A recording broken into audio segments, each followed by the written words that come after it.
Indeed. Yeah. Always good. Okay. Hello, Riley. Thank you very much for doing this interview with me. I very much appreciate it. It's my pleasure. You are a pioneer in many areas, and not all people will probably know who you are, so I'll just give a tiny short introduction, because if I were doing you full justice, I would just talk for 15 minutes, 30 minutes or something like that. So I'll make this very brief. You're a very big name in the shakuhachi world. Just very briefly, in 1971, you started playing shakuhachi, as you say in your biography, and then in 1980, you were awarded a Dai Shihan license as the first non-Japanese to get this title. So this means the Grand Master, or you are a Grand Master of shakuhachi. Also in the Taiko world, you are well known. You were a member of Ondekoza, or Sado no Kuni Ondekoza, as it was officially called with its full title, from 1973 to 77. And you were a participant in the Taiko world, infamous or famous Boston Marathon performance of Ondekoza, where Correct. you ran a full marathon. And Three times, Boston Marathon. Yes. And then after that, you played a full set at the finish line to the finishers who were coming in after you. And then in 1995, you started TaikoOz with Ian Cleworth, yes. Cleworth, sorry, yes, in Australia, in Sydney, which is still going strong. Yes, indeed. And you also have quite a reputation as a researcher on shakuhachi.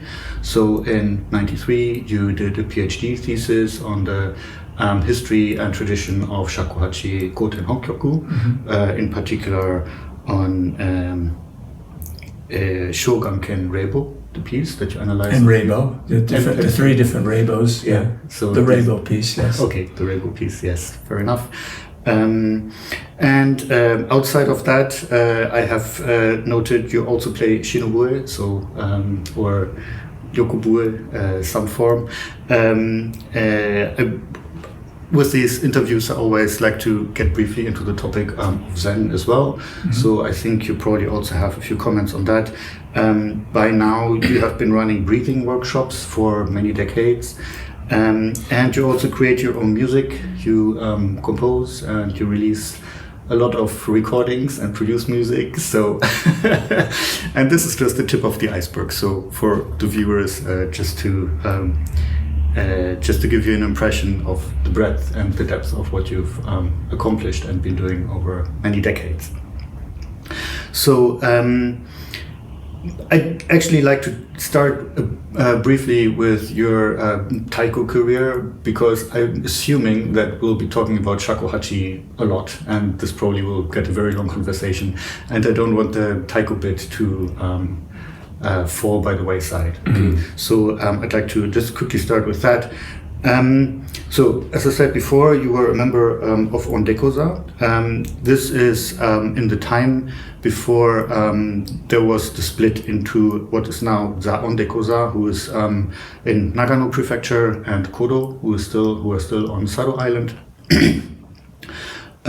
So this basically were the founding and formative years of Ondekoza, or at least the very early years. So I think officially it started in '68, so maybe a few years before you started. Yes, when I joined, the group had only really just begun, and we didn't start performing until after I joined. So there was the setup, a few things were happening, but basically I was there from the start. Okay. When you say there was a split, it's slightly different.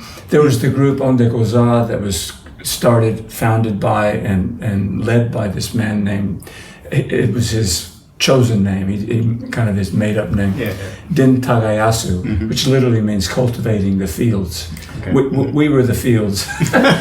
he was cultivating us. Fair enough. And then quite a while after I left, then the group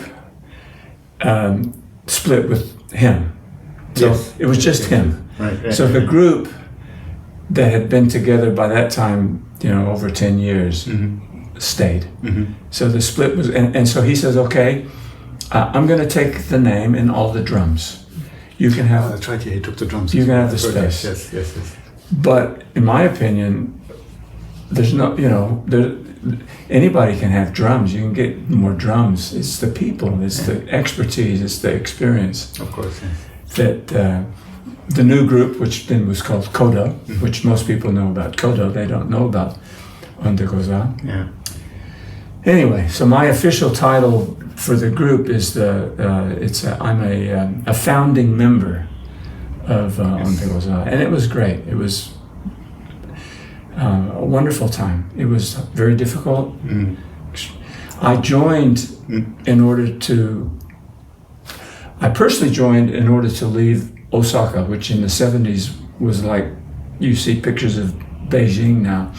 You couldn't see the sky except for 3 days over New Year's when things shut down. Yeah. It's horribly polluted. And here at this island it was gorgeous, and the air was fresh, and the ocean was there. Unbeknownst to me before I joined was that once you join, one has to play the taiko. Right. And you have to run. And that became those two things became a much greater part of my daily workout or my life than shakuhachi. Okay. Shakuhachi, I had to carve time mainly from sleep. I just slept less so I could practice. Okay, wow. Stuff. The great thing was that when I didn't mind running. I wasn't a marathon runner before then, but I liked to run. So that was great. Loved that. And I was in my youth, and probably still am. I have that competitive spirit that you put a challenge in front of me that I want to do it. And in fact, at one point, there were three main taiko players, and one of them left. Okay. And so I got his spot. Okay. And They just asked you, or how did it happen? Say that again? You just asked if you could join, or they just No. How did I was the last. They didn't want me, or Den didn't particularly want me because I was the foreigner. Okay. But he decided I was the better of anyone left. Okay. So how did you get in touch with this group of people? So in the early days, Den-san had teachers come. Shakuhachi, dance, Japanese dance, and ballet even. A ballet teacher came, singing. All these teachers would come on to Sado Island and give intensive lessons for 3 or 4 days, then go back to wherever they were. Okay. And Den-san, I don't know why, or he chose my teacher, my first Shakuhachi teacher, Sakai Chikuho, the second. So he went up there. And then he said, well, this is boring, because he teaches him a couple hours a day, but the rest of the time So the second time he went, he asked another of his students, you want to come with me and I'll teach you? But the second time he says, hey, Riley, you come. Okay. And then I'll teach you. And that's great, yeah. So I came. Okay. Den-san, of course, said, well, play for us. And I played. And I think he was thinking, this is great because not only I could play shakuhachi, but also I would be good PR, I would be good advertising. Okay. The whole point of the group was the young people are terrible these days. This is back in the 70s. Now those young people are grandparents. They're gone to seed, they're bad, and they're losing that true, the Japanese Bushido spirit, and that's what this group is about. And we're going back in touch with nature, and it even works for foreigners. Look, we even have a foreigner here. And so he used to take me around when we would go.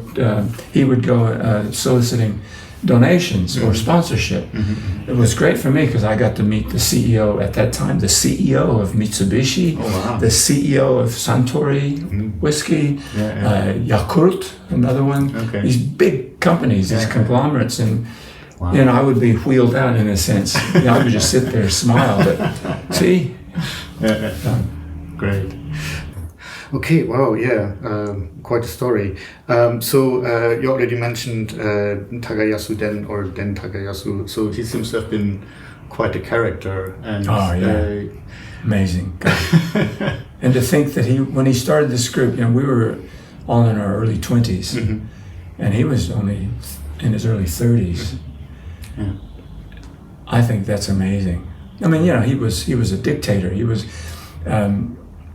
We had been called, I think, probably fairly accurately, as a cult, mm-hmm. because the idea is if Den says jump into the fire, you do. Okay. Then you ask questions. You don't ask questions first. You do it, and then you ask questions. Why did we do that? It was, and we were kind of brainwashed into this is how you do it. Okay. And so we had some very rigid rules. Yeah. And it was difficult, for a lot of people. Yeah, yeah. I was lucky in the beginning because my Japanese wasn't that great. Right. So we would have these kind of brainwashing sessions, I realize now, but basically he would be talking to us, mm-hmm. explaining things. Mm-hmm. And I'd just be sitting by the window, daydreaming. But, after a year or so, I could understand everything. Yeah. Interesting. But I learned so much. I learned more than I could say. We could spend the rest of the time just talking about what I learned. But yeah, I don't know. So my connection to Japan and Taiko culture is very indirect. So I've not learned in Japan. So I've trained with Mugenkyo, and so the brief stints in Japan sort of give me sort of a taste, but I've never really experienced it. But he's one of the towering figures. I mean, coming up with this idea of you basically already described it, to have wayward youth and sort of bring them back to the true Japanese way of living, whatever you might think of that idea. And then the main thing, I think, looking back, is to use Taiko and to use the traditional Japanese arts. It's not just Taiko, again, as you already indicated.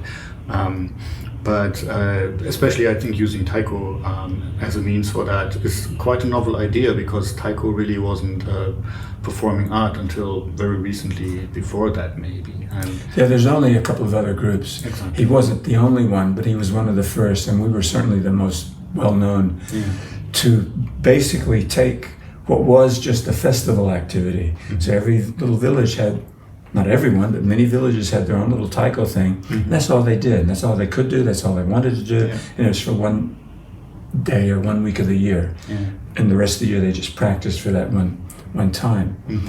And it certainly was not a performing art. It was a participatory art. Yeah. In the festival, even if you didn't do it, you would be part of the festival. Yeah.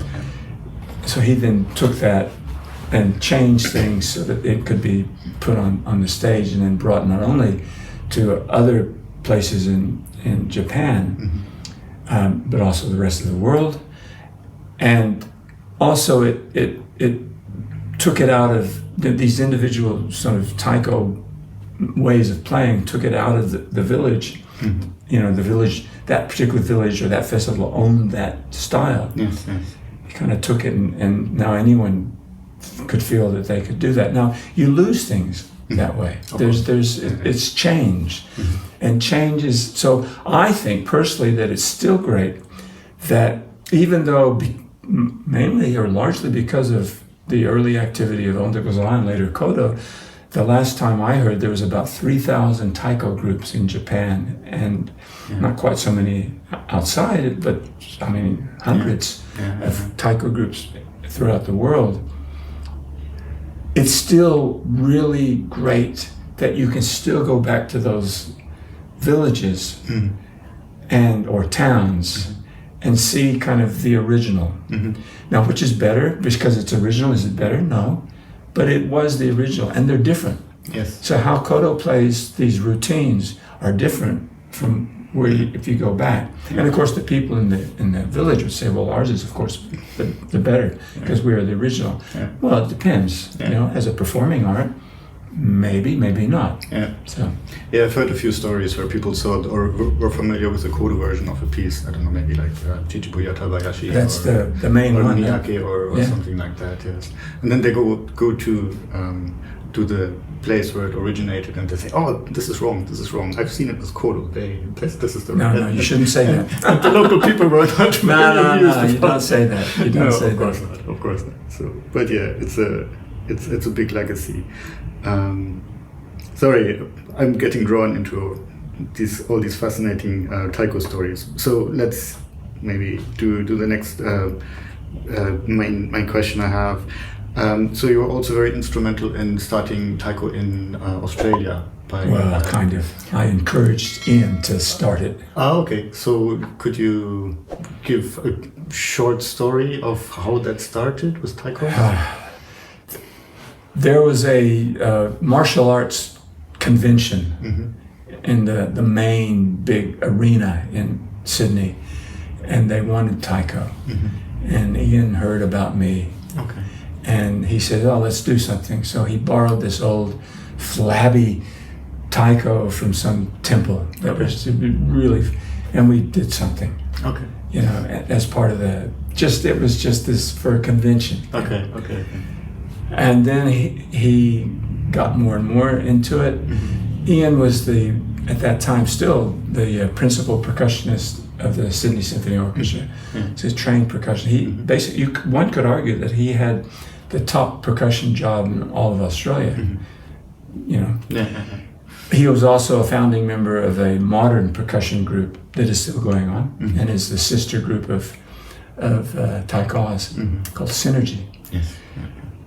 So one thing led to another. He then commissioned to have a huge old Daiko, a massive one, one of the big ones, like the people in Asano have, like as big as the biggest one that Kodo has or had. Okay. He had two made, commissioned out of Tasmanian tree, one single tree. Wow, great. Fortunately, he had two because one of them split in the drying process. So anyway, he had this big drum. So one of the things that I was useful in helping him, first encouraging him to start this group, but also I had the connection with the Asanos, the Taiko makers in 1604, and I knew at that time when I knew him, he was a son, but by this time now he was the president of the group, Mr. Asano, the Asano that I know. He's now his son and grandson are doing it, and so I was able to introduce our group to him, and this may not be the case, but I kind of hope that it was partly because I knew him that he gave us, in a sense, credit. He's, so okay, here's at that time, I don't know, $1,500,000 worth of drums. You can pay it off over 5-10 years, whatever, 5 years or something. Wow. Otherwise, we couldn't have afforded it. And even at that point, Ian, I remember saying, "No, we can't do this." I said, "Why not?" But what's the worst going to happen? We all go bankrupt. That's okay. I'll sell our apartment. I didn't tell Patricia this. We'll be fine. We'll be fine. And sure enough, in fact, we paid it off sooner than the agreed terms, and we have been purchasing drums from Asano ever since. He came, or his son came, and tensioned took off the heads, put on new heads, and I've been maintaining our drums and it's now, I think it's been over 20 years, hasn't it, since we started. So it's great. That was possibly one of the main, and of course in the beginning I did play a lot of drums. I stopped being part of the drumming group when I realized that those guys, the new members, had now caught up with me. And we're still practicing. I wasn't. And for me to keep up with them, I would have to start practicing. Right. And I thought, no. I can't practice enough on the shakuhachi. So, please, off you go. Okay. Yeah. Fair enough. Wow, fascinating. But this also means so after you left Ondekoza, you still were performing and playing Taiko, or did you just reactivate it for it was for TaikoOz, yes. Oh. No, I didn't. No, not immediately after leaving. Okay. No. Why did you leave Ondekoza? Just because it wasn't. That's another long story. It became time to go. Okay. It was definitely time to go. Okay. Things were falling apart on a number of levels. Okay. Both the group, and obviously the group didn't fall apart. They made it through this period of time, Yes. but it was time for me to go. Okay. And by my leaving, it was that then left a spot open for the person who left, that I took his place, and then he was able to come back. Okay. And he became, and still is, one of the main characters or players. He's not playing much anymore. I think he's kind of retired now, but so it was great for the group. Okay. Far more committed than because he regretted leaving. I think the whole how many 2 or 3 years that he wasn't in the group, he regretted every single day. Yeah. So he was back, man. He was in there, and I think that's brilliant too. Yeah. And meanwhile, I love Taiko, but unlike you, for example, I did it because I had to. I loved doing it, and I think that one of the things that it taught me was that if you have to do something, it's a lot easier to do it if you find some sort of challenge or enjoyment in doing it. Yes, that's definitely true. Yeah. So, but it's not my true love, and maybe not even shakuhachi is, but I certainly would prefer to play shakuhachi if given. Okay, here's a couple of hours. What are you going to do? Well, you can choose. I'll definitely go to shakuhachi. Okay, interesting. Okay. Okay. Yeah, as I already said, I find it super fascinating. It's a time period of legend in the Taiko community when everything started, and because I think especially the beginnings of what is now Kodo, and Kodo still being such a big influence in the Taiko world, and still sort of being at the pinnacle of everything in that area. So I could ask more questions for a number of hours. One final thing about those early days that people forget. Everything, everybody, every group starts somewhere. And then people see the group now, they don't realize where we started from. And if they did know that, people would be more willing to, I think, start their own thing. And as an example, in the beginning, we learned to play drums beating on old tires. Not even tires that were covered that made sound, just the tires themselves, because it bounced, pretty much.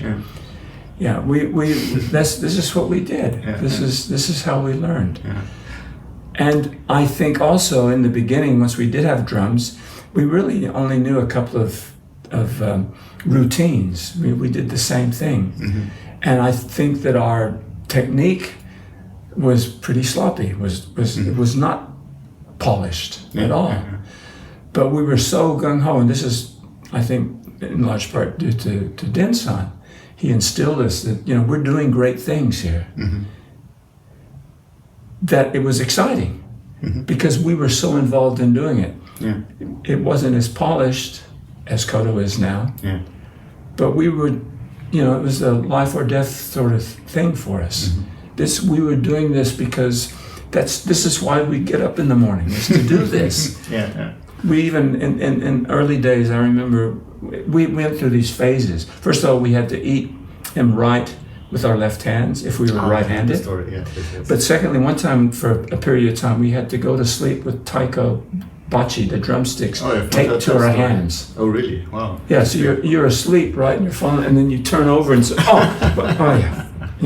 you got these.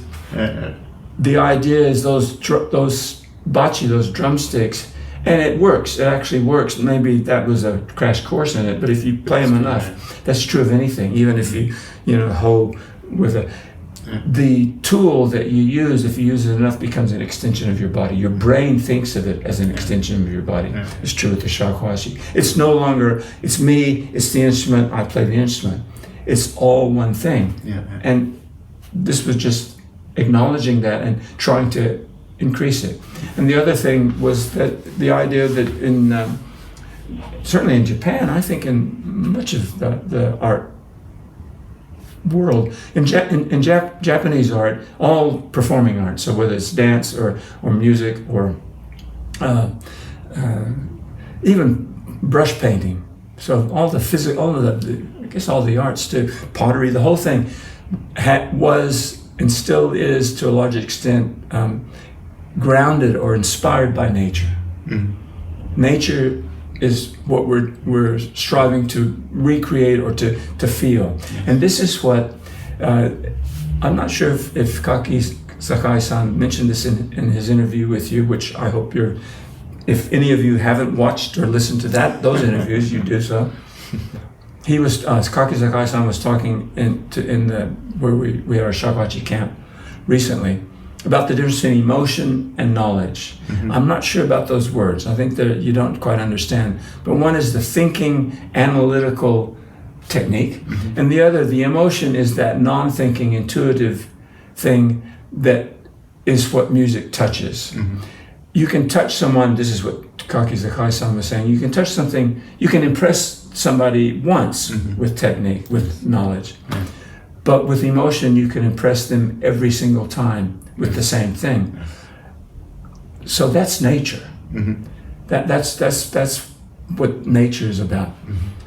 So then again, why did we run marathons? Well, partly it was a really good PR thing. Hey, these guys, they run marathons.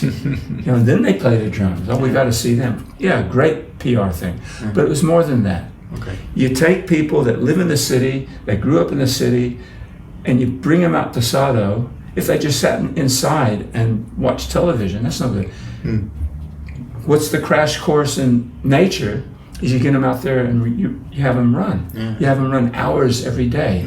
Whether it's raining or snowing or sleeting or super hot, they're out there.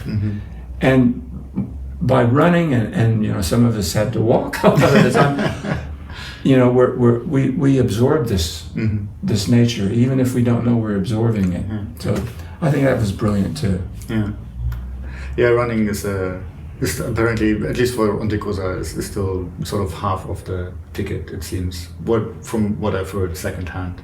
So there still is apparently a very strong emphasis on having both. So it's not just. So I think maybe, sorry, we're going down the Taiko rabbit hole, but I think Kodo is taking more the route towards the performing arts group, and I think what is still now called Ondekoza is maybe still more in the original idea or the original setup of what Tagayasu Den was after.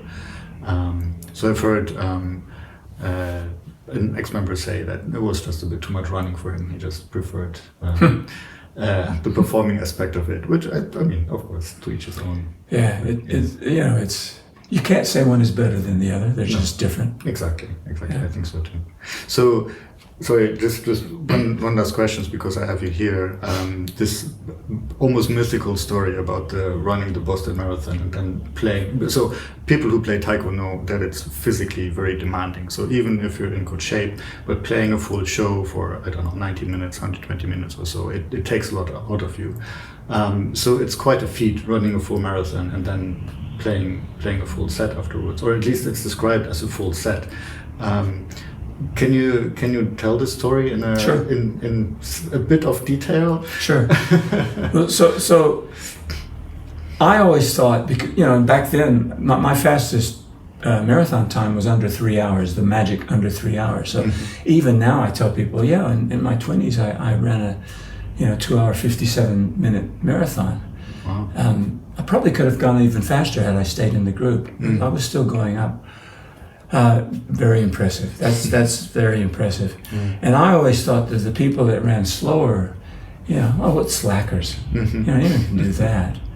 But hey, but that's not true. As I get slow, as I become slower and slower with age, it's the same sort of demand on your body, but it just lasts longer. So what happens with our group is the drums were set up on a platform by the finish line. Okay. And fortunately, I don't even know, they probably wouldn't allow it to happen these days, but back then the Boston Marathon people thought this was great too, because wow, this is weird. Good advertising. And so when you come in, when you finish, then you have to go immediately up there and you play. Okay, wow. Okay, and there's someone there, but you're playing like Hachijo or something. You're playing, or Yeah, it's more hachijo, not miyake. So but you do play. But what's interesting doing that, and people run ultra marathons. They go another full marathon, or instead of running 42 kilometers, they run 60 kilometers. So it's just that little bit more, and that the solo bit as you come in is not that long. It would still be, yes, it's tiring, but the thing is, it's different muscles. Oh, fair point. Yes. So it's not. You can actually recover by playing Taiko, and then go off and run faster than if you had not had that break. Yeah. So you think it's hard, but it's hard, but it's if you know that, it's psychologically not hard. Okay. Then you wait for the others to come in, and it's only when the last member of the main group and of the Yatai Bayashi group, the Chichu. So that's what we played at the end. Okay. When the last person, so there's 3 plus 3 big, chudaiko, 2 shimadaiko, or 3, 1, 2, 3, 4, 5, 6, and a flute and a kane. So 8 people. So it wasn't the whole group. Okay. But when the last of the 8 people come in, then we play a full set. Now I was one of the earlier. I wasn't the fastest, but I was about in the middle. So by the time the last person come in, I already had 20, 30 minutes to recover. So there's no problem. Okay. Absolutely no problem at all. And back then, because I wasn't as fast as those other the fastest guys. We had 2 that they consistently did the marathon in about 2.5 hours. Wow. Which wow.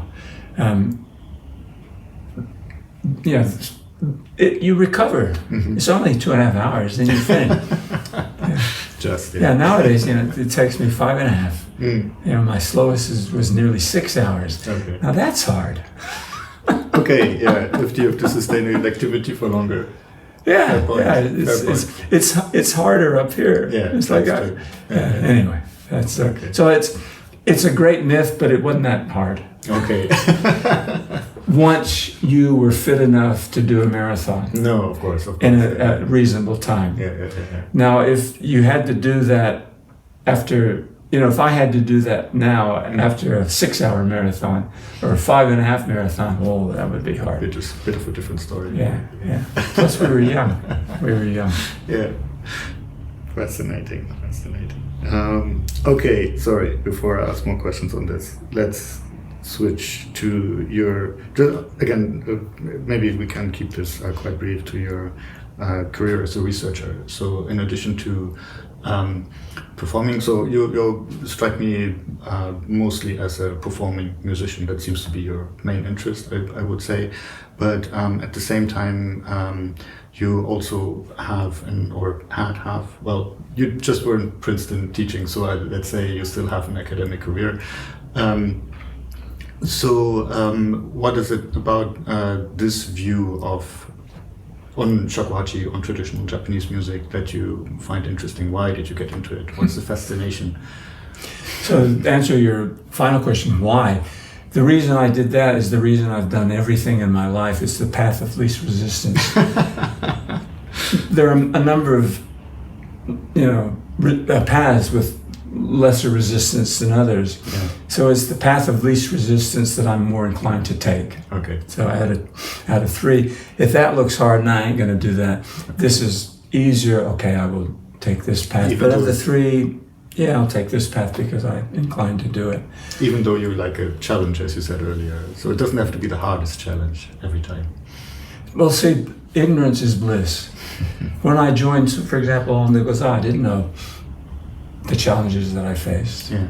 When I started shakuhachi, I didn't know the challenges that I would face to become a professional shakuhachi player. My teacher, the first teacher, Sakai Chikuho, told me after, I'd been playing 3 or 4 years, even after I joined Ondekoza, I would still have lessons. I would go down and have 4 days of intensive lessons. Okay. I was allowed to do that. Okay. He said, look, if you want to become a professional, if you want to make your living playing shakuhachi, forget it. You can't. Yeah. Get a job that will allow you to play as much shakuhachi as you can. Okay. Was his And once you do, of course, you can make some money, and here's how you do it. Mm-hmm. But he totally advised me not to even think about playing shakuhachi as my sole source of income. Mm-hmm. So I didn't know. But by that point, I thought, no, I want to. Mm-hmm. I didn't care. Okay. So, ignorance. The reason I started this academic career was I did a year or two of university before going to Japan and starting shakuhachi. I didn't go to Japan to start shakuhachi. I went to Japan because I did this round the world trip and ran out of money in Japan. I lived in Hawaii. I just needed enough money to return that final leg. And I knew I could teach English, so I taught English. And then during that period, I started playing shakuhachi, and 3 months stay, that's what I was planning to be in Japan for 3 months, ended up being 7 years that first time. So again, I didn't plan that. It was just, that was the kind of easy way to go.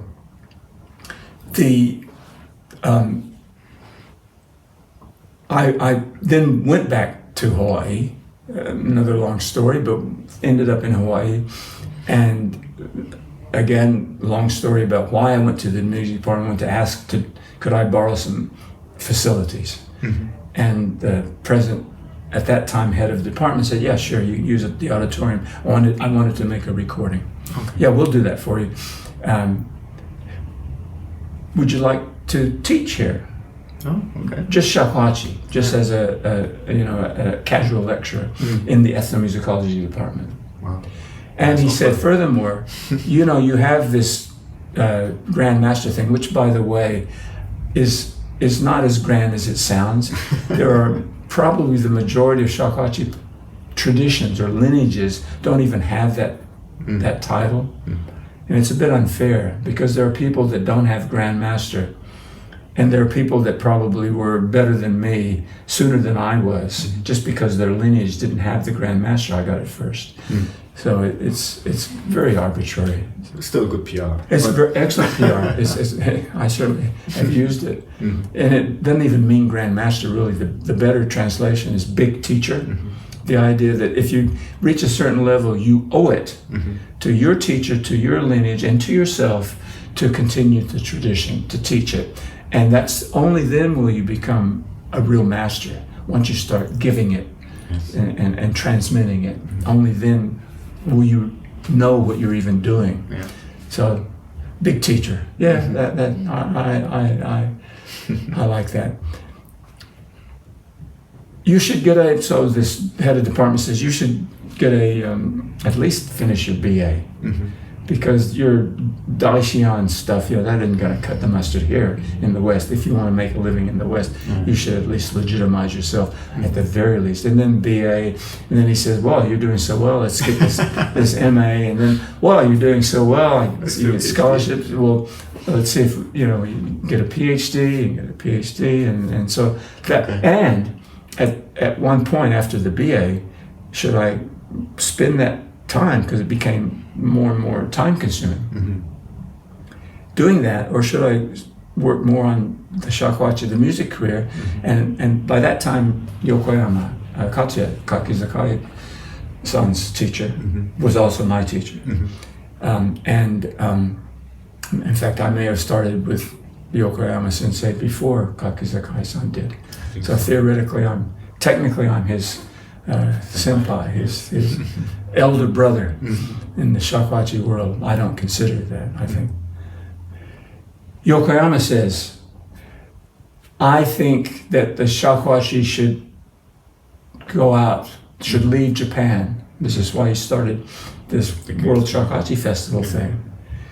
And he says, and if you get your PhD, that will help. I want you to do that.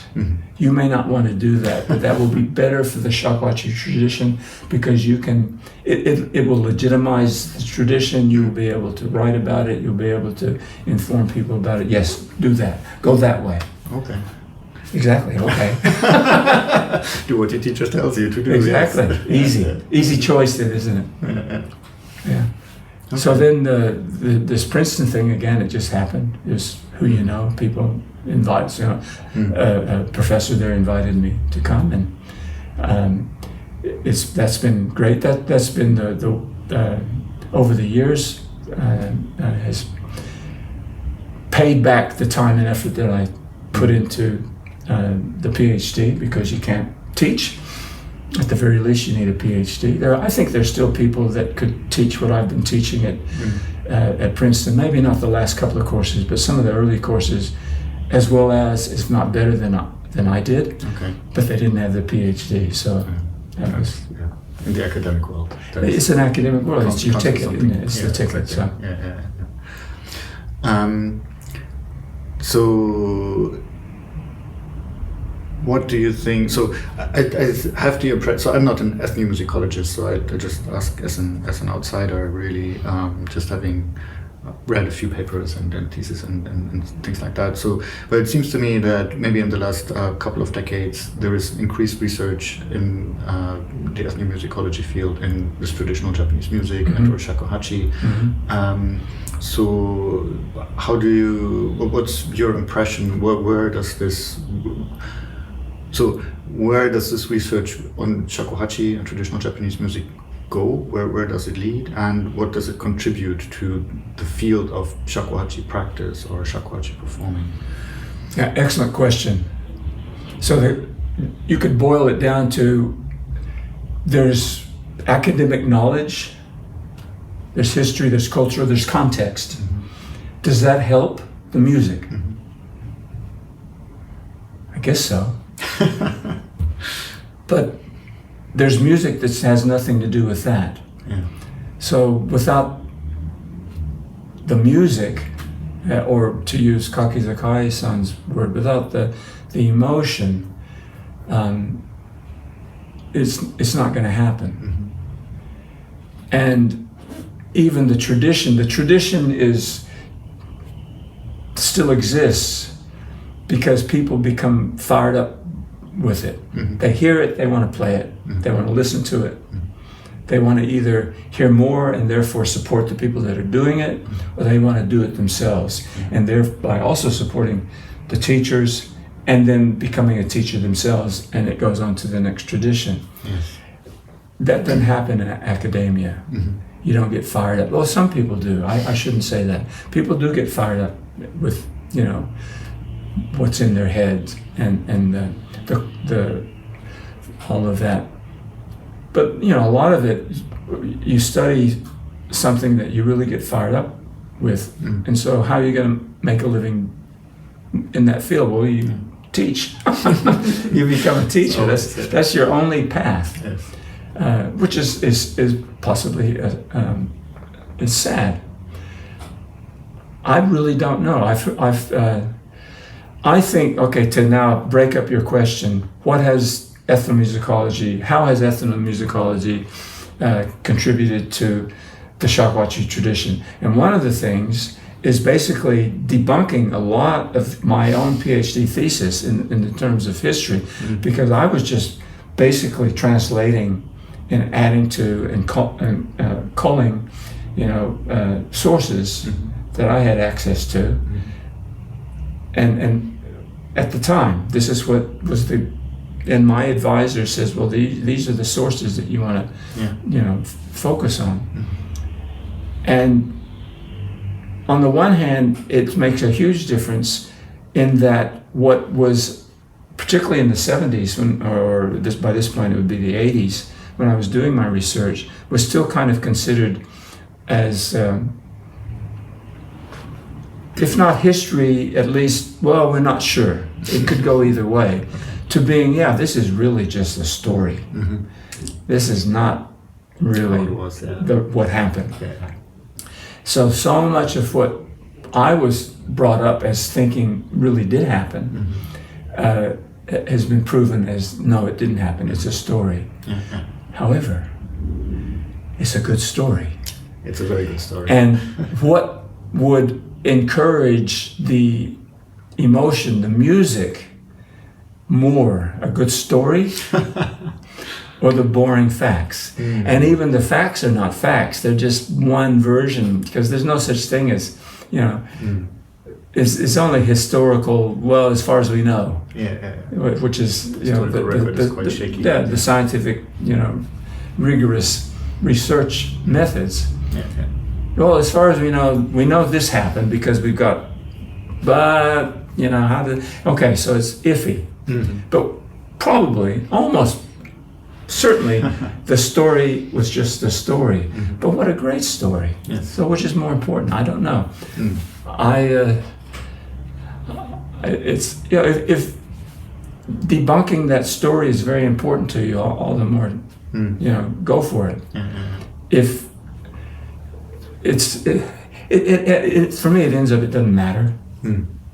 Which gets you onto the Zen element of what you're talking about too. That it's, both the story and the so-called history or facts. It's just the word. It's just words. Doesn't have to do a lot with the actual practice of playing or of listening, I think. And even the practice or playing is just practice or playing. Okay. I mean, why don't we talk a bit about the design aspect then?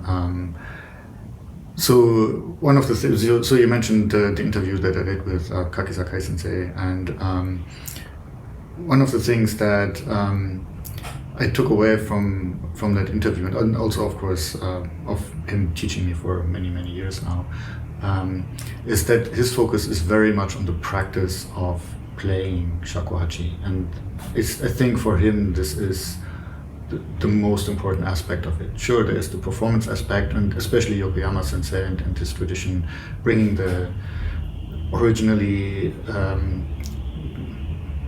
let's call it tool for meditation out of the monastery into the concert halls, and making it accessible and available to a wider audience.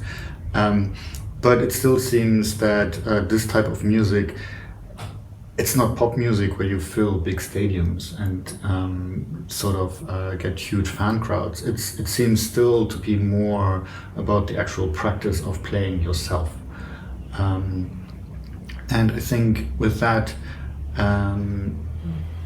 for me at this point, that seems to be still a very strong connection to the idea of Zen practice, because there also it seems that the main emphasis actually is on practicing it. So not reading books or having interesting discussions about Zen or what is the nature of reality or things like that, right? But it's just basically, I think somebody said just sit down and shut up or something like that too. That's doing Zen, right? And so this approach or this attitude towards this activity or this topic seems to be quite similar between Zen and shakuhachi. So what do you make of this idea, or a more open question, where do you see the connection between, apart from the history of the Komusu and all these interesting stories that we've heard and that we know, where do you see the connection between shakuhachi and Zen, or Zen practice in particular? So Zen practice, in its broadest definition, includes everything. So there's nothing that isn't Zen practice. And that's a bit of a, avoiding the question sort of cop-out answer, I know. But that's one thing. So of course it's Zen, but so is everything else. So why is it different? Is it different? Of course it's different. Does that difference matter? Maybe not. Maybe so. How do you know? Well, you find out. Decide for yourself. The shakuhachi, for me, lends itself to my understanding and sense of what Zen is more than another musical instrument, because I'm biased. One, I've played the instrument a lot.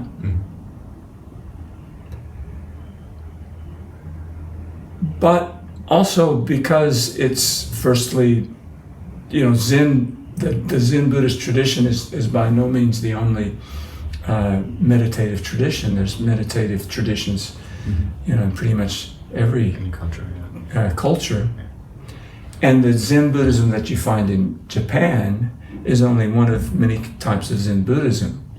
The Zen in China was before that, and then, Zen is just another name for, the Buddhist tradition that was started by this person called the Buddha in India, and things have changed. Nevertheless, the Zen Buddhism in Japan has influenced so much of everything in Japan.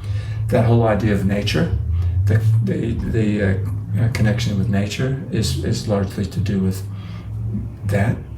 So much of the performing arts and the visual arts does have a Zen sort of component to it. And the shakuhachi, being a traditional Japanese musical instrument, lends itself to being influenced by Zen Buddhism.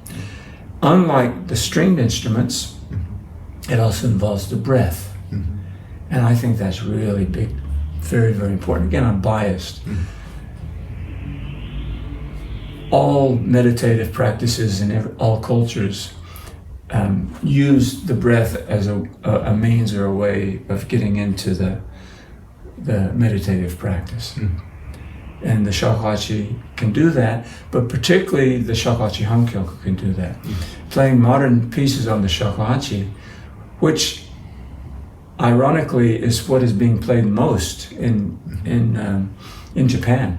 There are maybe not numerically more people not playing honkyoku and playing other things, but certainly in terms of the so-called professional shakuhachi players, the well-known shakuhachi players, the people that you hear and hear about, they're playing non-honkyoku more than they're playing honkyoku, which is interesting. That's a whole other issue. And from that perspective, Yokoyama Sensei was right. Let's get it out of Japan, man. It's going to die here. Let's get it to outside where the inclination of shakuhachi players outside of Japan is to play the honkyoku. Why should we play Western music on this Japanese instrument? I can play it better on regular flute. I don't need to struggle with this piece of bamboo. So that was, I think, a very good call. The breath is there. There's so much about honkyoku that lends itself to doing Zen. So what is Zen? Zen is so many things, but you could consider the beginning. You can start, like you say, just sit. Why do you just sit? Because you got to pay attention. So what are you going to pay attention to? Well, at the very least, limit what's available to pay attention to first. So if you got your phone, walking in traffic in the city, it's way too much to pay attention to. Difficult, So just sit quietly or outside, and you got, there's less to pay attention to, so you can pay attention to details. And with shakuhachi honkyoku, you pay attention to details. The details themselves are not important. They change. But that's what we talk about. That's what you learn in lessons. No, you do it this way. Why? Well, just because I'm telling you to. Later on, that's neither here nor there. But right now, pay attention to that thing. Just there. It's the paying attention to the details that is important, not the details themselves. And by paying attention, what do you pay attention to? You pay attention to playing it well. You pay attention to the technique. Why? Because the technique's important? No. It's because you're paying attention to your fingers, you're paying attention to your breath, you're paying attention to your mind when you're looking at the score, you're paying attention to your playing when you're not looking at the score. That's practice. It's paying attention, and the shakuhachi, I think, has just enough that you still have to work on it, but not too much, that it overwhelms your senses. So theoretically, you could do Zen in a rock band, thrash metal, whatever, or maybe Taylor Swift is, her Zen practice up there is just so good. That's why she's where she is. I don't know. I personally would find that hard to do, but maybe not. No, maybe not. Who knows, so personally, just elaborating on what you just said. what I find most difficult about playing honkyoku is memorizing the piece. Mm-hmm. And I find that hugely distracting. So I can live with that my tsunari is not good enough or something like that. Okay, I just do my best and it just passes. Either it somehow works or my mind finds something to criticize, right? But what I find hugely distracting is trying to memorize. What comes next? What comes next? And there is a lot of focus on that. And from the Zen perspective, I don't know. It's if Zen is more. For the viewers who may not know, I just did recently an interview with Jim Franklin, who is one of your students, and he's also a Zen practitioner. So in that interview, we also talk a bit about Zen, and he was.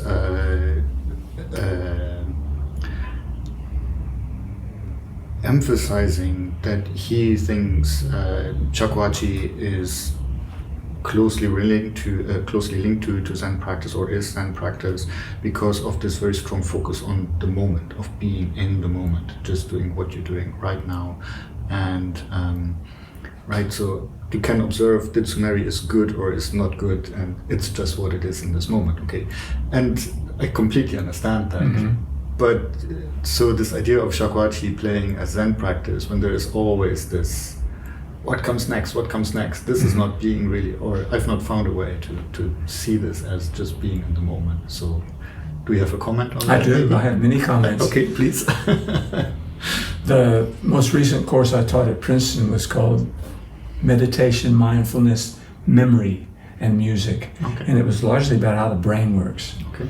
And how we learn things and how we remember them. Mm-hmm. And the brain works in certain ways. We've been programmed because that's evolutionarily was advantageous to us. Yes.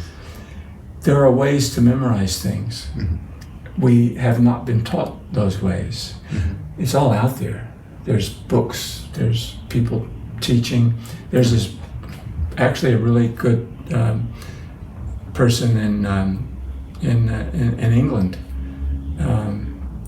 who teaches you online. He has these courses specifically for musicians on how to memorize pieces. Brilliant. Mm-hmm. So it's not hard. You just got to know it. The reason you find it hard is because you've never been taught how to do it. Okay.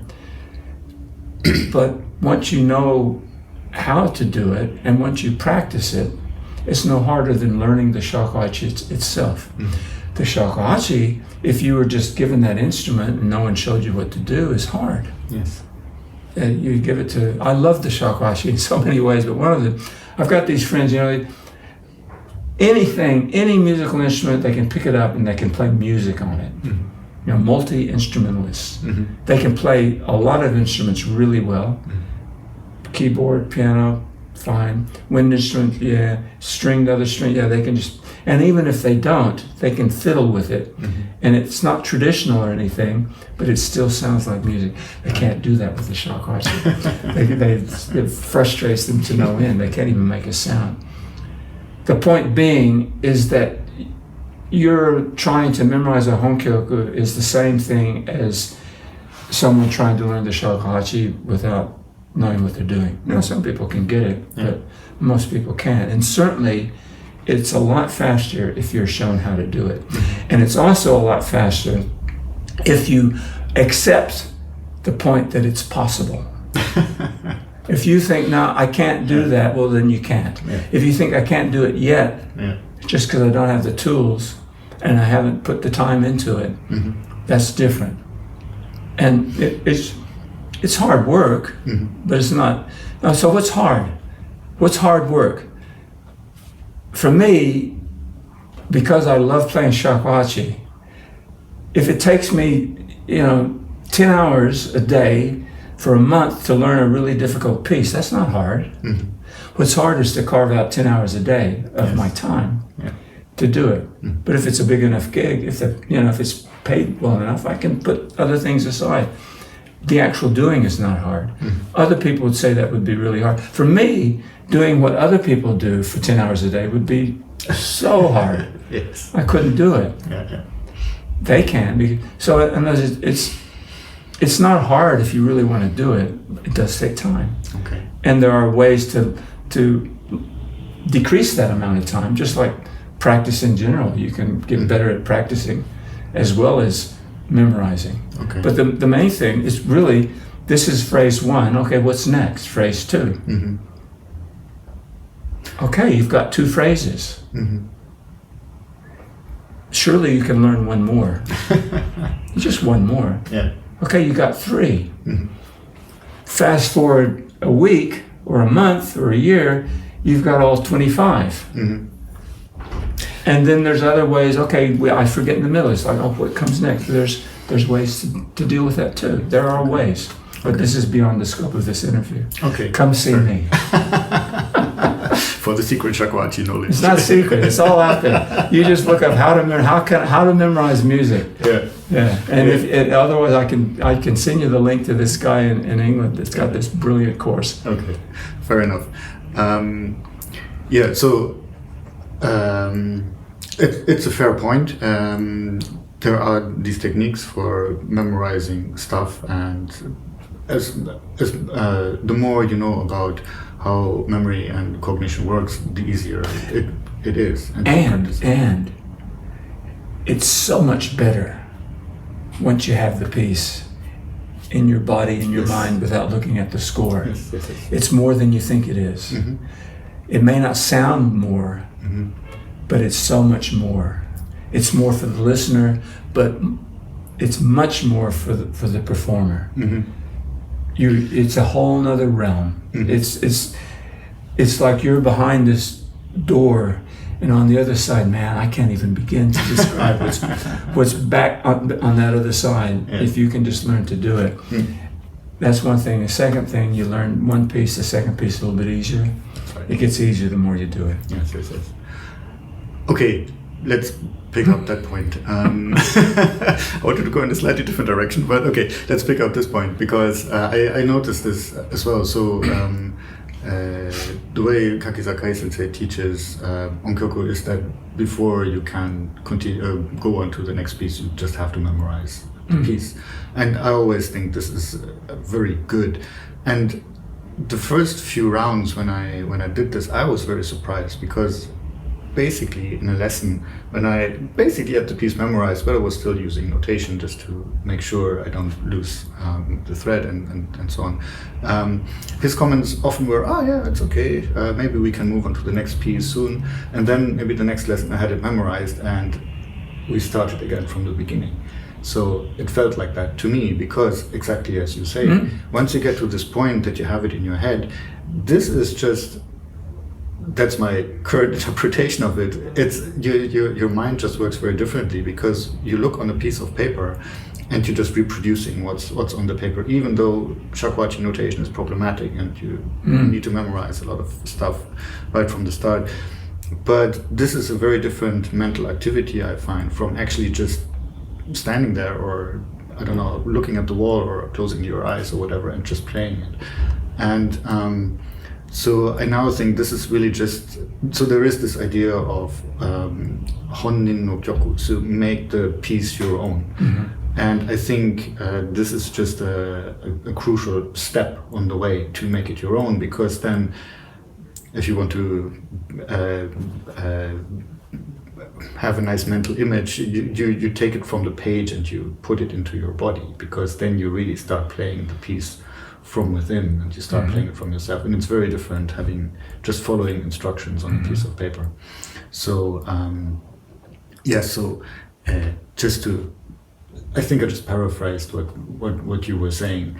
But just to reiterate the point for everybody, I think this is very important, and you get a completely different perspective on a piece of music, especially. Another thing to point out is that the majority, perhaps 90% of all music that has been and is being played today and has been played in the past was and is played without notation. That's right. And to even call that the music is a misnomer. It's not the music, it's the notation. Exactly, yeah.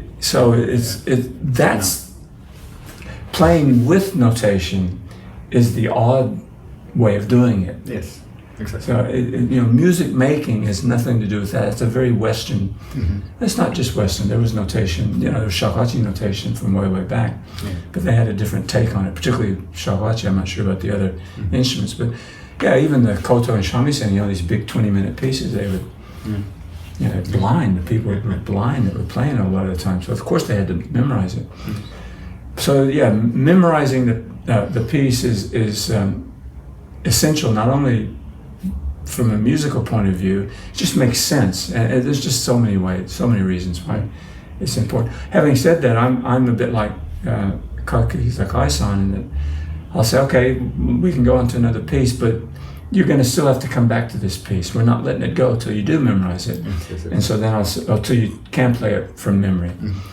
However badly, you still got to. And I would ask, okay, so can you do it yet? No. Okay, next week or next lesson. Can you do it yet? No. Well, let's go through it now because it's been a while. At the very least, you can look at the score, or don't look at the score, but follow me. So it slows you down, but the other point is from one perspective, you don't need all these pieces. It's not like stamp collecting. I want as many pieces as I can have. If you play one piece really well, that's enough, really. Maybe not.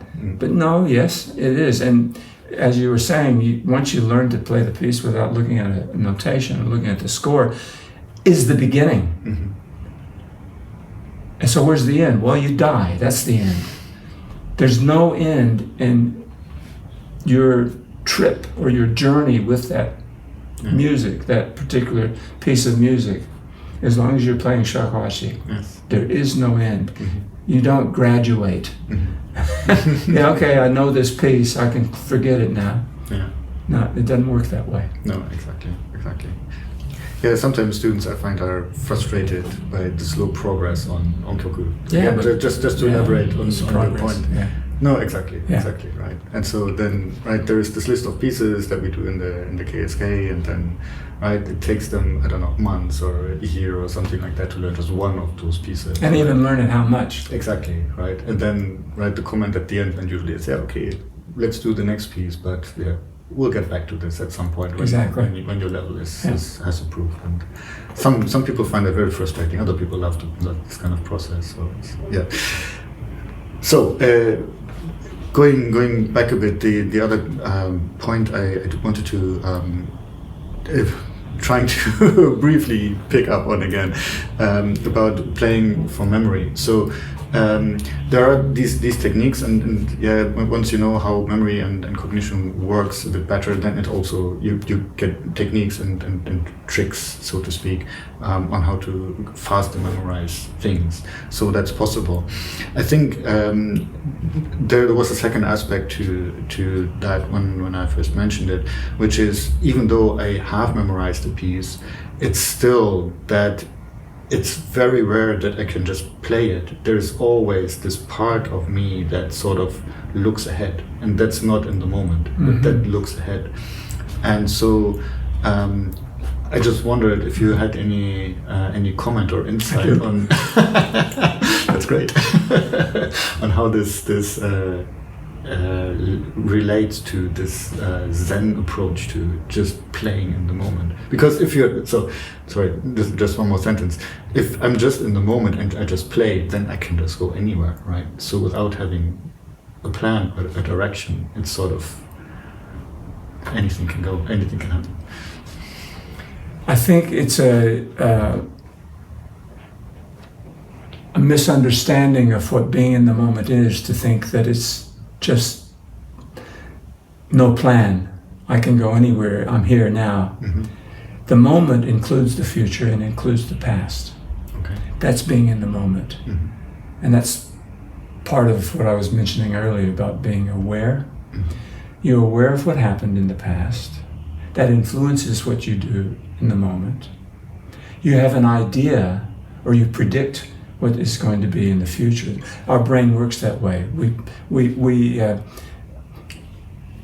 baseball players, or in Australia it's cricket. cricket players can hit these balls that are going 100 kilometers an hour because they are predicting where the ball will be. They can't actually see it. They don't track it. They predict it. Our everything, nearly everything we do is based on predictions that our brain is making based on what we've done in the past. Playing music is a really great way of understanding that concept, because take, for example, a piece you do know. Happy birthday to you, happy birthday. You can already hear, you can already predict the next pitch. If your vocal cords don't quite hit it and you're listening, you can adjust very quickly to the point where it's so quick that it sounds pretty good. Of course, the less you have to adjust, the better, the more trained a singer you are, but it doesn't sound that bad. You also are, if you're a musician that's trying to use music as practice, that's one of Katsuya Sakai-san's favorite terms, which Yokoyama always said, polish your tongue. What does that mean? Make it better. It doesn't mean make it smoother. And again, sometimes, again, just to quote Katsuya Sakai-san, sometimes you have to polish with sandpaper. Sometimes you want it rough. So you're making it better, but even that's a value judgment. You're being aware of what it is.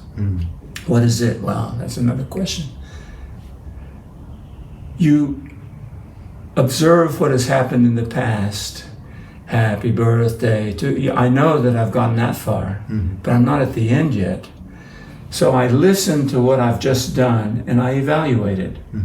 I'm not hung up by it. I don't stop and think about it. I just, oh yeah, that was good. No, that wasn't good. And we can do that almost instantaneously. So in a sense, the idea of, when you're meditating, you don't hang on to the thoughts, you just pass them by. Non-judgmental, you just let, no. You judge. That's a good thought, that's a bad thought. You judge. That's when people say non-judgmental, letting the thoughts go by, they don't know what they're talking about. This is a good thought, that's not a good thought, that's an average thought. Even thinking that this is a good thought may not be such a good thought. You're always constantly judging. Not only is it something that you want to encourage, otherwise, as you say, where do you go? You can go anywhere. But you can't help but doing that. It's impossible to stop it. If you stop judging and if you stop your thoughts, then you're dead. So that's okay. That's just reality. That's you're in the past because you're thinking about what's happened. You're judging. You can only judge something in the past. You're doing what's being played right now. You're in the present. You're very much in the present. You're anticipating what's coming up next. And you're doing that all at the same time. So you're in the past, present, and future all at the same time. The past and the present and the future are not three separate things. They are one thing. This is where we are. We just don't notice it because we're all over the place. And playing the shakuhachi and playing honkyoku helps us do that. Playing music helps us do that. I think playing music is really good in that you've heard what you've played. You can't help but have heard it. So there's a past element to your doing. I always think, it's a bad metaphor, but it's like a tape. The tape goes through the sound. Once it's past you hear the sound, it still echoes in your brain. The tape is still, you're listening to the tape of what you've done at the same time as you're listening to what's happening now, at the same time as you're hearing, in a sense, a tape in your mind of what's going to happen if you know the piece. So you know what's going to happen. It's inevitable what's going to happen. And also, just to get back to memorizing music, a lot of it too is body memory. It's intuitive body memory. Yeah, you go this way or go that way, yeah, but your body knows to go that way. Honkyoku is so cool because a lot of the honkyoku, I think, are designed to mess you up. They make you go this way, this way, this way, this way. So your body memory knows that. And they say, no, we're going to go this way. And all of a sudden, not only have you lost your place in your piece, you're actually in a whole nother, I'm sure this happened to you. Suddenly you find yourself, because it's the same phrase, the same fork in the road occurs in another piece. I'm in a totally different piece now. How am I going to get back? So that's all about paying attention. And so don't separate the past, present, and future. We're all living past, present, future at the same time. Dogen, who was the guy that says, just shut up and sit, he has a term that's often translated as being time. And it's a concept of time. It's kind of sounds very kind of, general relativity to being time. It's not just this linear time. So it's not a tape, really. It's being time. I think that's great. It's just food for thought. More than enough food for thought. Yes, sorry. Thank you for sharing that. That's a very interesting and very fruitful way of seeing this. Thank you very much. Another rabbit hole I'm just trying to get back to a bit. Let's change gears a bit, maybe. Even though I could talk about this more for hours. Maybe we get a chance at some point. Your first teacher, Sakai Chikuho II, you already mentioned him a few times. It was more of a chance encounter that you got him as a teacher because he was, at least this is how you describe it in your biography, he was living near the shop where you bought your first shakuhachi. Well, no, he wasn't the first. That was another teacher. That was the tozan player. Oh, okay. Yeah. At that time he was Hara Tozan. He became Hoshida Ichizan, the second. And the present Hoshida Ichizan is his son, the third. I see. And he was at the Kyoto Festival. Oh, okay. Yeah, great player. Okay, interesting. So I was with him. He was, the shopkeeper said, you want a teacher? You want to know about the shakuhachi? Yeah. You want to know the difference in price? Why this one's $100, $500? Well, go see a teacher. And he introduced me to Hoshida Ichizan. A student of Hoshida Ichizan at that time, Hara Tozan. We became friends. He was just finished high school, at university. He was a little bit older than me, just finished university. And he knew my tastes. And he then later on said, hey, I've discovered another teacher that I think teaches the type of music that you are after, that you're saying that maybe the Tozan lineage doesn't have, which happens to be the traditional honkyoku. I'm seeing him now, so I'll introduce you to him. And that's how I met Sakai Chikuho. I see. I didn't know that. Okay. Was it, so for me as an outsider to Japanese culture, it seems very difficult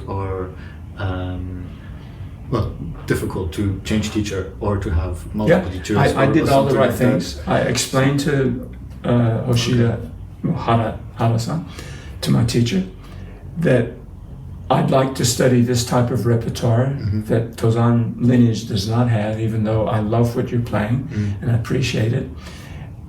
Would it be okay? So I asked his permission and I presented the gifts. It's all very formal. Before I went, I got his permission. Before you went to the first lesson even? Or? Before I even got the introduction from Koike, I first wanted to make it plain. So one, I did it kind of the right way, and secondly, because I was, again, a foreigner. Foreigners, they don't know any better anyway. But I think that I kept on good terms with the teacher. I knew other people that didn't, that it was problematic. Interesting. So I don't really know a lot about the Chikuho repertoire, about the way of playing. How is it? So, or maybe you can talk a bit about your teacher, where he comes from, which type of music it is, and maybe also a bit in how it's different from the sort of Watazumi, Yokoyama kind of honkyoku. Yeah. If there is a difference. Yeah, no, there definitely is a difference. So the difference is the same difference that is between Watatsumi Yokoyama lineage and every other lineage. Okay. So there's basically two big lineages, two big streams, from which are a lot of tributaries, but it's going the opposite from rivers. Instead of getting bigger and bigger, they're getting smaller and smaller, or more and more. So there's the Myoan tradition, which is focused mainly in the Kansai area, the Kyoto, Osaka area, and Kyushu and country. Also up north too, and there's the Edo tradition, which is focused or centered mainly in Edo, the Kinko lineage. Kinko lineage in Edo, the Myoan or Meian lineage, and the rest of Japan, basically. Okay. And both Watatsumi's lineage, he says he didn't have a teacher. And again, it's like, what do you mean by that? Of course he learned it from somewhere. Yeah. He didn't just make it up. Yeah.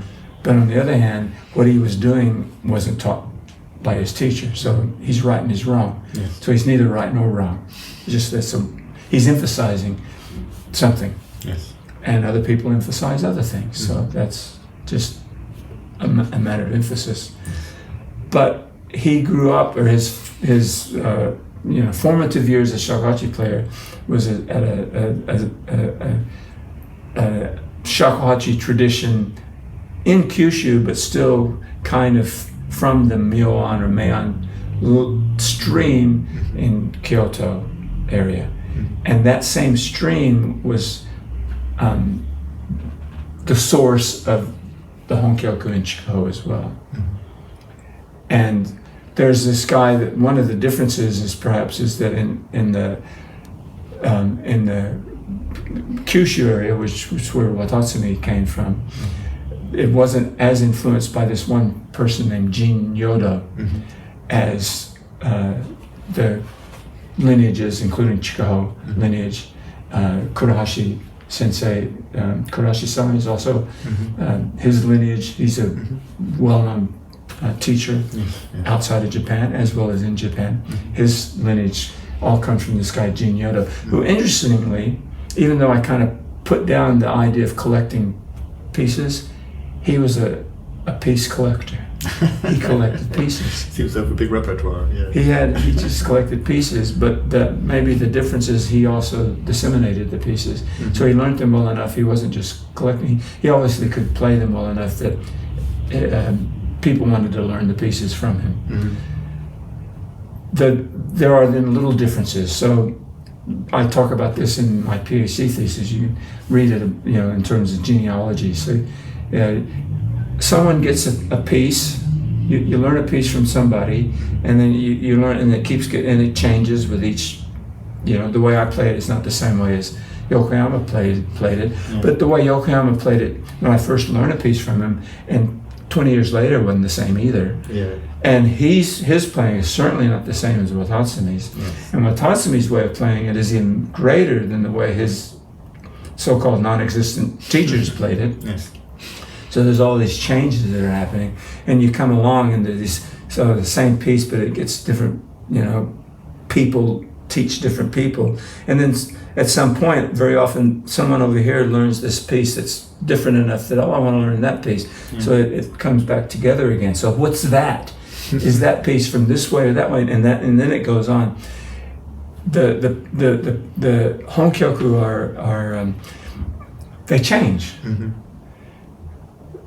So I could tell you, Sakai Chikuho II learned these pieces from these people, and they learned them from these people, and I can trace it back, because that was one of the things I did research, back only to the late 1800s. But that's still quite a ways.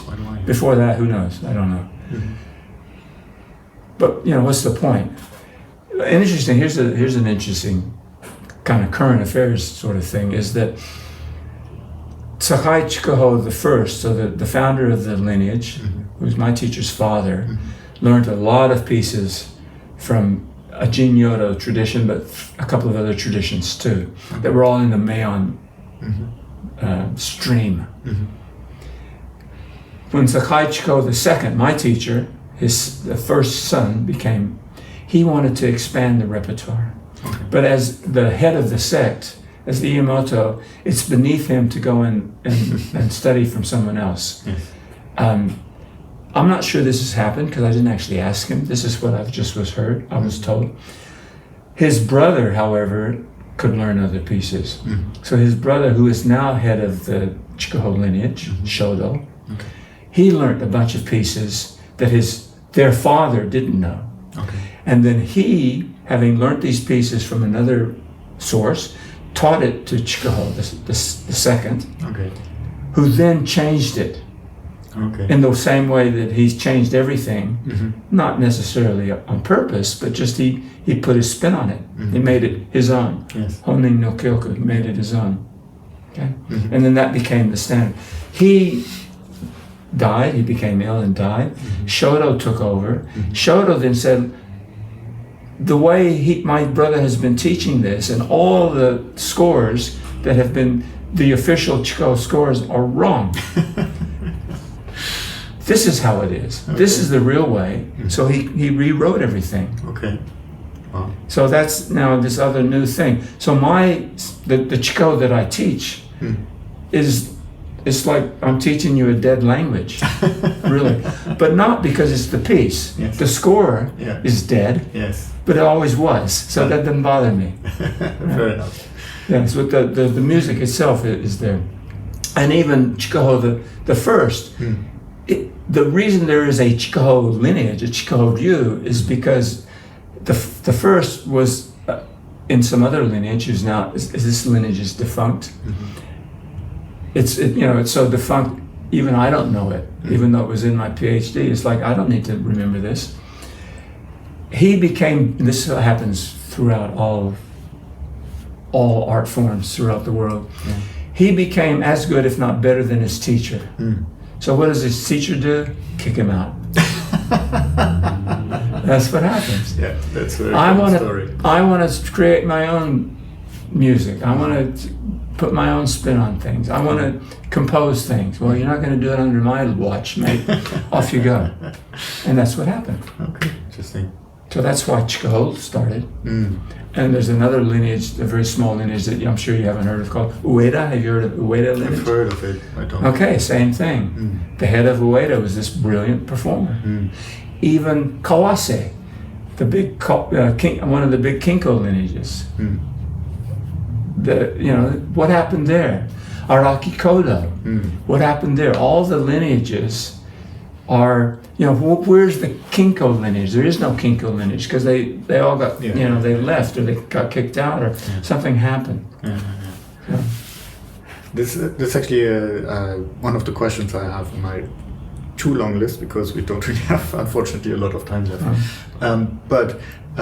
So I personally never met Yokoyama Sensei, but from my teacher, so from Kaki Sakai, I've heard him describe Yokoyama's teaching as that Yokoyama placed great value on saying to his students, you need to be better than me, so you need to learn to play shakuhachi better than me. And one of these ideas apparently was that if his students are not at the teacher's level, then it just gradually over the generations will just dwindle away. And Yokoyama was very much, so his mission in life was to keep the tradition alive, to keep shakuhachi, honkyoku alive.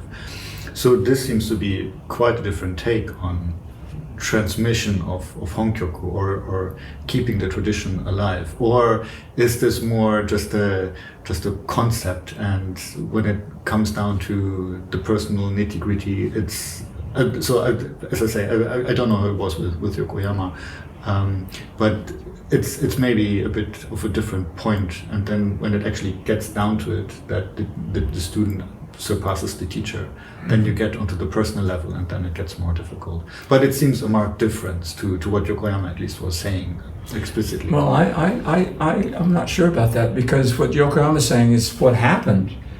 This is what I was saying. Someone gets better than the teacher. Okay, now the teacher kicks them out, but is that a bad thing? if they didn't kick him out, that student wouldn't have blossomed as much. It's a bit like, birds kick their kids out of the nest. Yeah. Mate, you gotta fly today. Yeah. Off you go. Leave. Yeah. The idea of the parent is like the archer. That's a very famous quote by Kilbron or something. Is you aim. You want your kid to go that way, but once you let go, man, you have no say in where that arrow is going. Yeah. You have to let go. So Yokoyama, to put Yokoyama's way of saying it in another description is that, okay, say Yokoyama, or say the teacher is got 100% of what? Well, the tradition. What is that? Well, whatever. The technique, the repertoire, the emotion, whatever. 100%. Okay? He said that typically, on average, every time it's transmitted, you lose 50%. So on average, and I tend to agree, on average, all the students are at best 50% as good as Yokoyama, as the teacher. Yeah. Yep, fair enough. But as you pointed out, next one is 25%, then 12.5%, pretty soon it's going to disappear. So that isn't going to work. Yeah. So how does this tradition continue? It's because every generation, or sometimes every second generation, every so often, and you only need one, so you got 100 students, or you got 50 students, you got how many students, you only need one person goes 150%. So the tradition over time is like this, but really it's going like that. Yeah. And it's that one person that is, as a teacher, my goal to encourage, to find and to encourage. I don't create that person. I can't teach that, but I can certainly encourage it.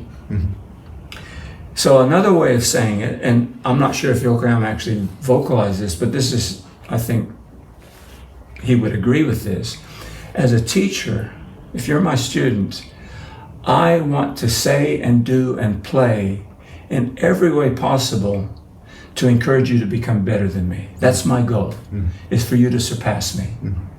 That's 100% goal. I get up in the morning so that you can be better than me. Yeah. I'm still a performer. As a performer, my goal is to never let that happen. Okay, so there's a tension there. Yeah. And it sounds contradictory, but contradictions are brilliant. We need to be able to hold contradictions. You have to, because there's contradictions out there, mate. Yep. You can't escape them. So as I try to make you better, and as I see, wow, you're catching up with me, man, I'm not going to let that happen. So we both improve. And ideally, you surpass me, certainly before I die. Possibly after. Yeah. So it's and what's that tradition? Ultimately, too, it's the emotion. Yeah. Yeah. It's as Kaki Sakai-san put it. It's the music. Yes. It's the music. Yeah. Very true. Yeah, sorry, I was just, I'm aware of the time, unfortunately. Yeah, got 5 more minutes. Yeah, and we can do this. We're here till Sunday. Yeah, maybe we can have another session. We should have another session. Not a problem with me. That's great. Thank you very much. Maybe because we still do have these 5 minutes, because we're on the topic of Chikuho and Yokoyama.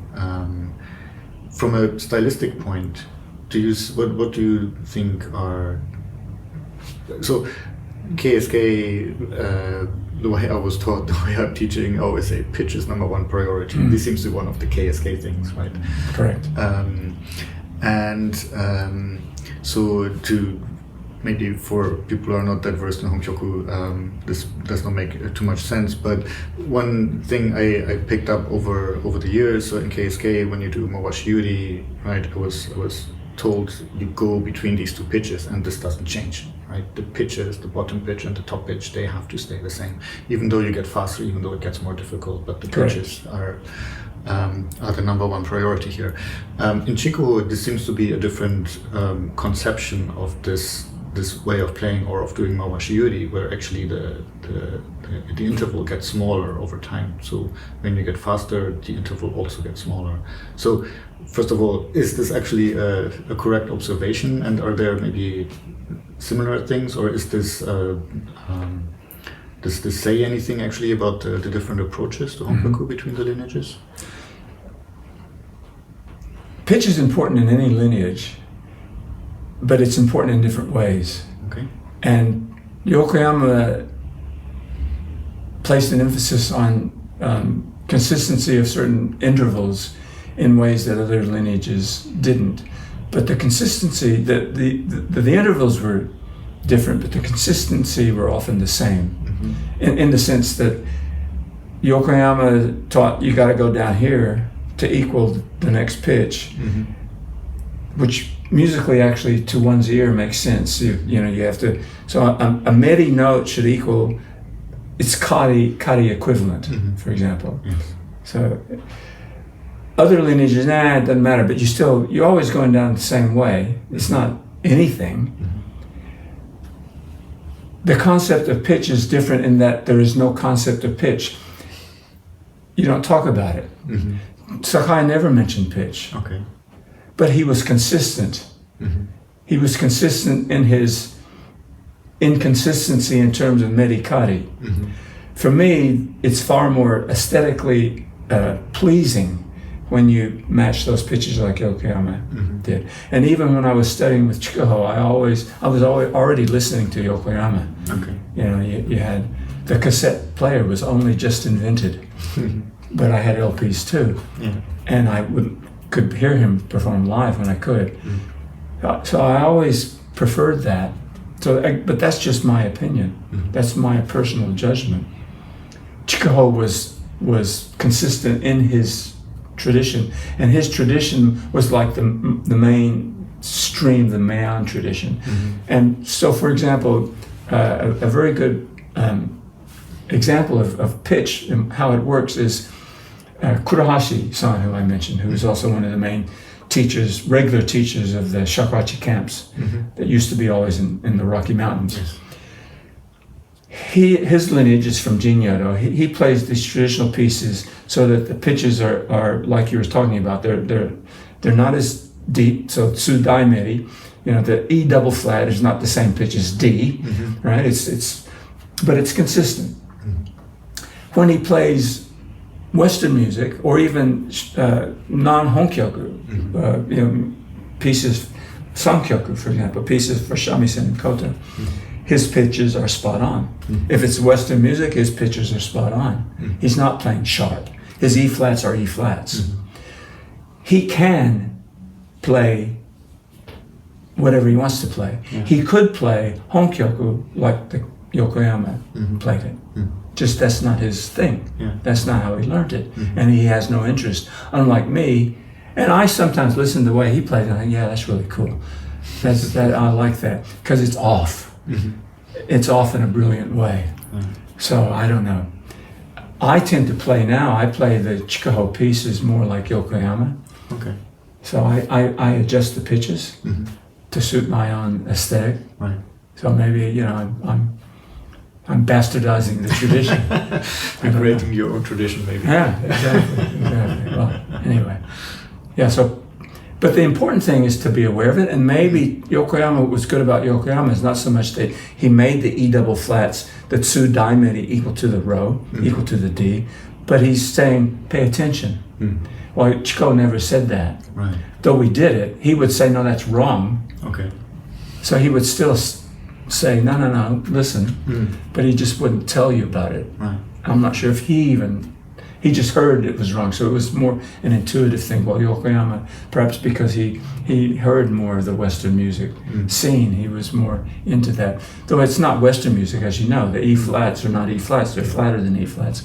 The intervals are still different, but the important thing was he talked about it. He says, "Pay attention." Good story. So when I became officially a Yokoyama student, right, and I was welcomed in, officially, and it was kind of a neat ceremony thing. It wasn't ceremony, but most of his students, big students, were there. His top students, and welcome to the. At that time, it wasn't KSK because it didn't exist, but to the Yokoyama family, and here's a gift from all of us. Oh, wow. I thought, well, this is great. It was a pitch tuner. So I didn't, typical ignorant me, I just thought, well, how great am I? I get an award. But really, he was saying, mate, pay attention to the pitch. This will help you. Your pitch is off. Pay attention. And it's such a wonderful, generous, tactful, subtle way of telling me that. I think that's just brilliant. So that's just so good. Fantastic. It's really great. Oh man. Yeah, as I said, I could ask so many more questions. We should finish though. Yeah, exactly. So thank you very much. Pleasure. For taking the time and for sharing all the interesting insights and stories of your by now long performing and musician's life. It was very insightful for me, and I hope for the viewers as well. Hopefully we have an opportunity to continue this conversation. Let's do it. In some shape or form, maybe over here or definitely. Let's do it. or absolutely. we'll find another opportunity. Sure. This would be very nice. I'm interested in all your questions. I'm curious now. I want to hear them. So let's do it again. I've mentioned them one too many times, maybe. Let's do it. Okay, I just wanted to give you the opportunity if you have anything you would like to share before we call it a day. Okay, so thank you again, and I'm looking forward very much to the next 2 days that we have this workshop here. Thank you. Thank you very much.